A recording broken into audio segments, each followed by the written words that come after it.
This story begins at a gold mine at Cassilis, near Omeo in Gippsland in Victoria. Small reefs had been worked here intermittently since 1864, and in 1890 the much larger Cassilis reef was found. In 1897 the Cassilis Gold Mining Company was formed with an initial capital of £12,000.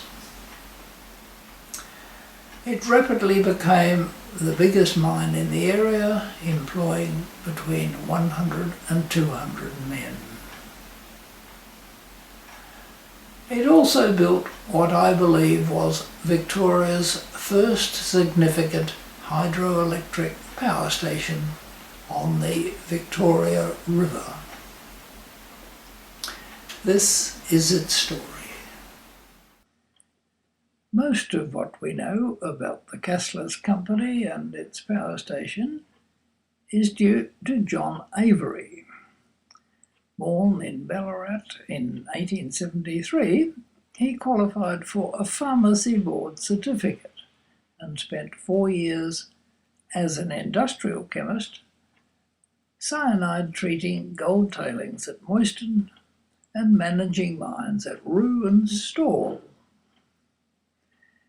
He came to the Cassilis Company in 1902. His main role was to monitor the many processes being tried to extract the gold from the very complex Cassilis ore. He also acted as assistant manager from time to time. In 1900, he purchased a Thornton Pickard Ruby No. 2 camera outfit. Today, this would hardly be described as a field camera, but in 1900 it was state-of-the-art.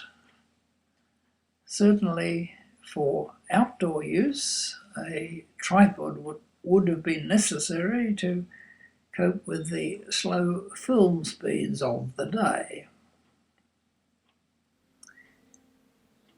He also purchased a quantity of accessories to go with the camera, and he used these with great skill. As a chemist, he would have been able to process his own negatives, and he recorded the entire process of the building of the power station. Treatment plants for gold ores are usually built on sloping ground so that the material can flow by gravity from one stage to the next.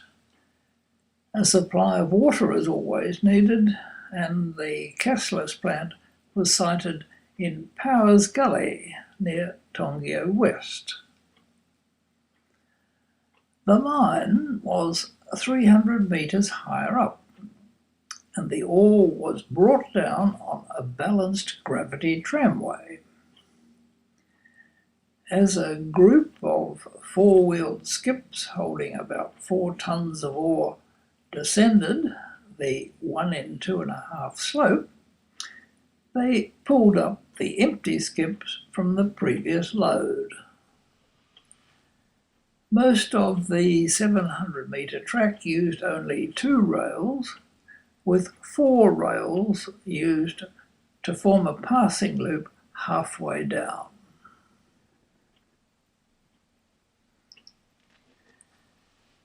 The descent of the skips was controlled by a powerful friction brake acting on a pulley at the top of the incline, from where the whole process could be seen. A paper describing the processes was written in 1905. It contains diagrams showing the layout of the Cassilis plant.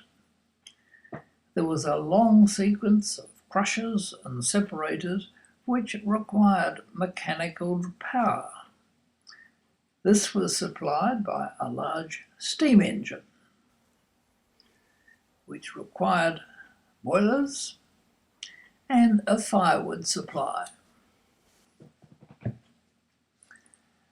Large amounts of compressed air were needed at the mine to drive the rock drills and power the haulage winches. The compressor was driven by another large steam engine located in the plant complex. For the treatment of the ore, 2 Edwards furnaces were installed. These also required supplies of firewood, as seen here.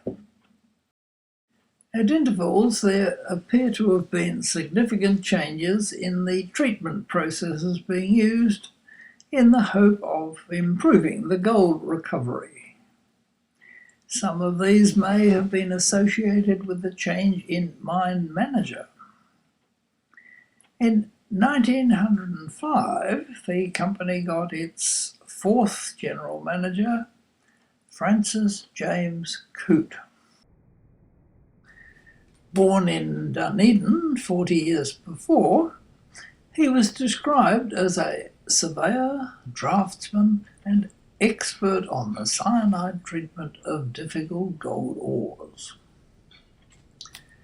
Quite soon, he decided that getting enough firewood was going to be a greater problem than the choice of the ore treatment process.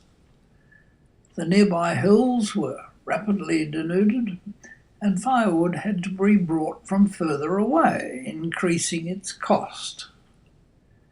Being in the foothills of the Alps, it was difficult to get wood in winter at any price, and it was estimated that the local supplies would be exhausted in 2 years.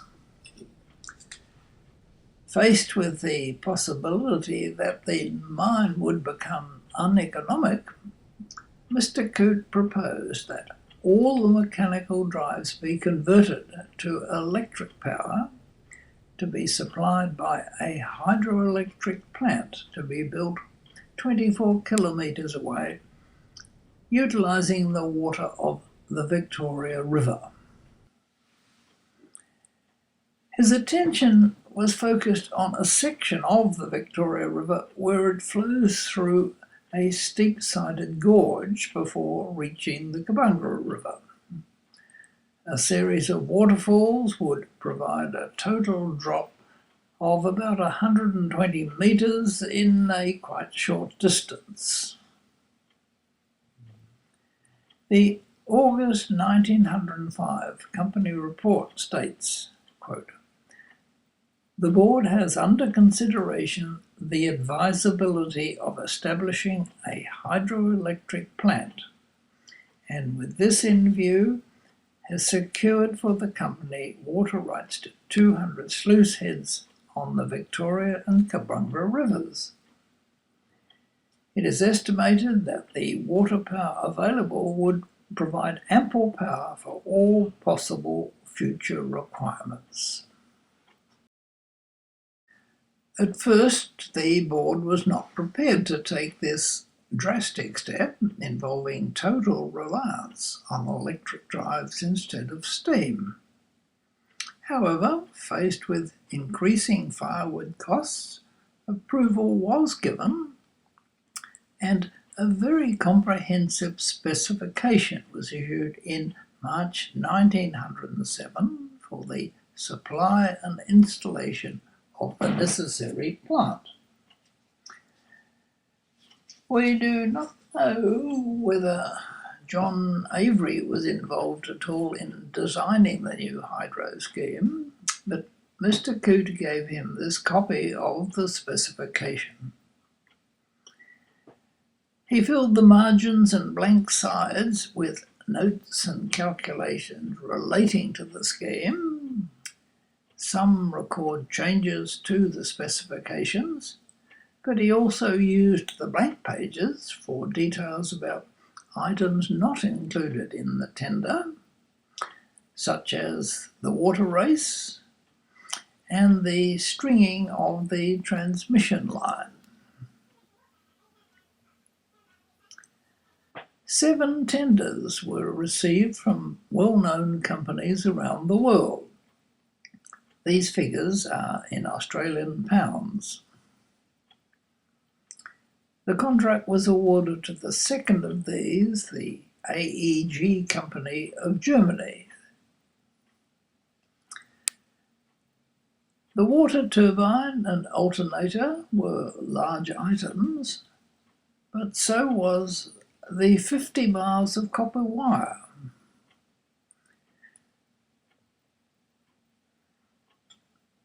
John Avery recorded the prices quoted for each item in each of the 7 offers, and this has enabled comparisons to be made for the major items.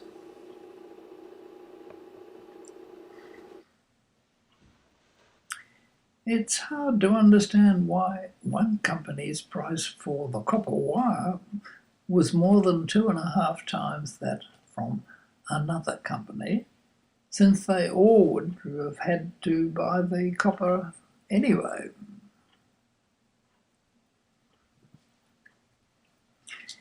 It is the survival of this document and all the loose sheets of paper of technical data saved by John Avery that led the Victorian Land Conservation Council to consider declaring as historic areas both the Cassilis mine site and the remains of the hydroelectric scheme.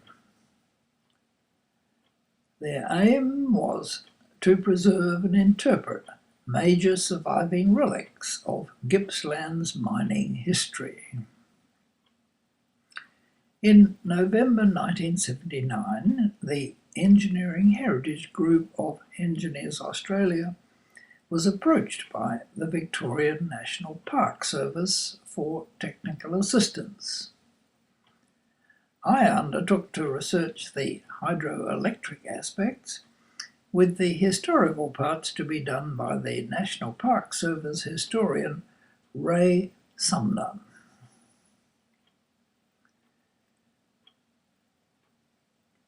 The diversion of the Victoria River and the construction of the 6-kilometre water race were done under separate contracts. The race was designed to carry 1,200 litres per second, sufficient for 2 670 horsepower turbines. The Cassilis company envisaged installing a second machine at a later date to offer an electricity supply to nearby mines or to the town of Omeo, 19 kilometres away. The race was largely dug by hand. At the end, a small pondage was built to cope with daily load changes.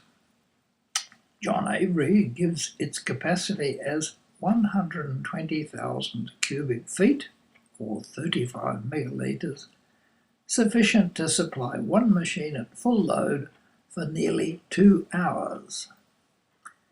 Sliding gates and screens were built to control water flow into the pipeline which goes down to the power station.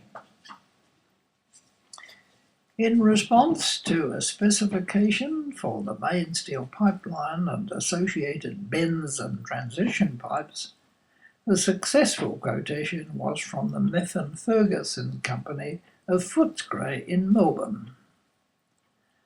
The main pipeline comprised 3 sections of 34-inch, 31-inch and 28-inch diameter, with thicknesses 1/8 of an inch, 3/16 of an inch and 1/4 of an inch respectively, roughly 3, 5 and 6.5 millimetres. The total length was nearly 500 metres, made up of about 70 pipes, made from rectangular steel plates riveted together. These had to be lowered down the hill and bolted together at the bottom using flange joints. After pressure testing, they were coated with asphalt and buried. All the plant had to come 180 kilometres from Bairnstow railway station to the power station site beside the Kabungra River. Most of the route was over rough tracks with lots of stream crossings. This large packing case may have contained the alternator. At this stage, the power station walls were only half built, so getting the alternator inside would not be too difficult. These are probably 2 of the 4 high voltage transformers. The building has made more progress. When the turbine casing and Pelton wheel runner arrive, the building appears complete. Getting access for these and the 2.5-ton flywheel would have been quite a challenge for the 2 erection engineers provided under the plant contract. One of these, Harold J. Wright, prepared a very detailed 22-page technical talk about the scheme. In it, he refers to 50 of John Avery's photos. Having been completed in 1909, this script must be the most reliable and detailed record of all the details. His younger brother, Edgar Henry Wright, worked there for a while and wrote a more general paper about it, which was published by the Royal Historical Society of Victoria in 1964.